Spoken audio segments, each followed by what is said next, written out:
Assalamualaikum warahmatullahi wabarakatuh. Perkenalkan, saya Saskia Sahra, mahasiswa Universitas Islam Indragiri, Fakultas Ekonomi dan Bisnis, Program Studi Manajemen semester 2. Dengan NIM 101241010041. Mata kuliah Ekonomi Makro, dosen pengampu Dr. Haji Agus Maulana, SEMM. Di sini saya akan membahas pengertian ekonomi makro. Kebijakan manusia dalam memilih adalah sebuah garis hidup yang nyata. Apa itu ekonomi makro? Definisinya, makroekonomi adalah cabang ilmu ekonomi yang mempelajari perilaku dan kinerja perekonomian secara keseluruhan. Ini berfokus pada perubahan agregat dalam perekonomian seperti pengangguran, tingkat pertumbuhan, produk domestik bruto, dan inflasi. Makroekonomi menganalisis semua indikator agregat dan faktor mikroekonomi yang memengaruhi perekonomian. Pemerintah dan perusahaan menggunakan model ekonomi makro untuk membantu dalam merumuskan kebijakan dan strategi ekonomi. Makroekonomi adalah cabang ilmu ekonomi yang mempelajari bagaimana perekonomian secara keseluruhan pasar, bisnis, konsumen, dan pemerintah berperilaku. Makroekonomi mengkaji fenomena ekonomi secara luas seperti inflasi, tingkat harga, tingkat pertumbuhan ekonomi, pendapatan nasional, produk domestik bruto, dan perubahan pengangguran. Sejarah makroekonomi, sementara istilah ekonomi makro tidak terlalu tua, kembali ke tahun 1940-an. Banyak konsep inti ekonomi makro telah menjadi fokus studi lebih lama. Topik seperti pengangguran, harga, pertumbuhan, dan perdagangan telah menjadi perhatian para ekonomi sejak awal disiplin di tahun 1700-an. Elemen karya sebelumnya dari Adam Smith dan John Stuart Mill membahas isu-isu yang sekarang akan diakui sebagai domain ekonomi makro. Dalam bentuknya yang modern, makroekonomi sering didefinisikan dimulai dengan John Maynard Keynes dan bukunya The General Theory of Employment, Interest, and Money pada tahun 1936. Keynes menjelaskan dampak depresi besar ketika barang-barang tetap tidak terjual dan para pekerja menganggur. Sepanjang abad ke-20, ekonomi Keynesian, sebagaimana teori Keynes dikenal, menyimpang ke beberapa aliran pemikiran lainnya. Sebelum mempopulerkan teori Keynes, para ekonomi umumnya tidak membedakan antara ekonomi mikro dan ekonomi makro.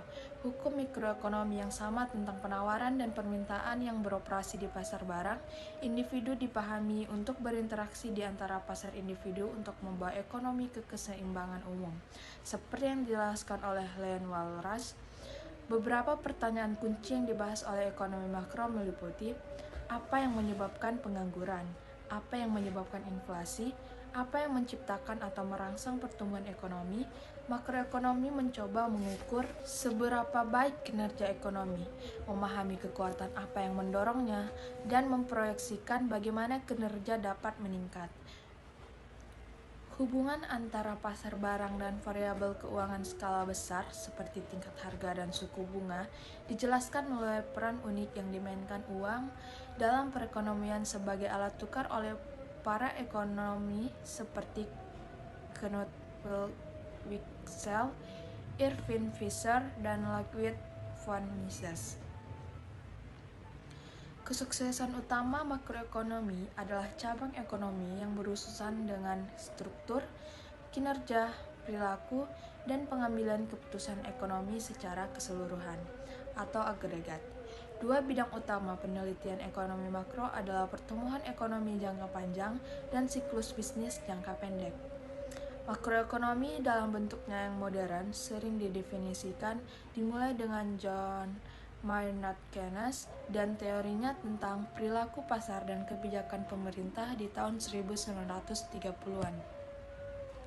Beberapa aliran Maynard Keynes dan teorinya tentang perilaku pasar dan kebijakan pemerintah di tahun 1930-an.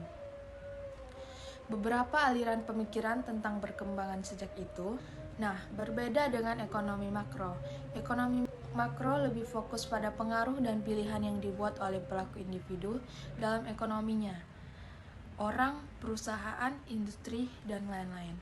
Pengertian makroekonomi, sesuai dengan istilahnya, makroekonomi adalah bidang studi yang menganalisis suatu perekonomian melalui lensa yang luas. Ini termasuk melihat variabel seperti pengangguran, PDB, dan inflasi.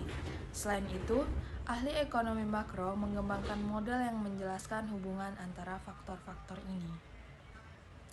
Model-model ini dan perakiraan yang dihasilkannya digunakan oleh identitas pemerintah untuk membantu membangun dan mengevaluasi kebijakan ekonomi, moneter, dan fiskal.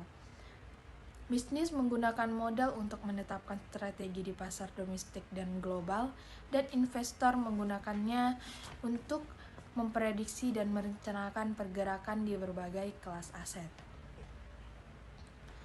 Jika diterapkan dengan benar, teori ekonomi makro dapat menjelaskan bagaimana ekonomi berfungsi dan konsekuensinya jangka panjang dari kebijakan dan keputusan teori tertentu.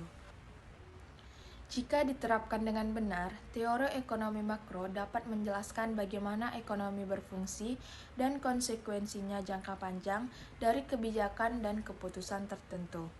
Teori ekonomi makro juga dapat membantu bisnis individu dan investor membuat keputusan yang lebih baik melalui pemahaman yang lebih menyeluruh tentang dampak tren dan kebijakan ekonomi yang luas pada industri sendiri. Baiklah, sekian materi yang dapat saya sampaikan. Wabillahi taufiq wal hidayah. Wassalamualaikum warahmatullahi wabarakatuh. Fekon hebat, Unisi berjaya dan gemilang.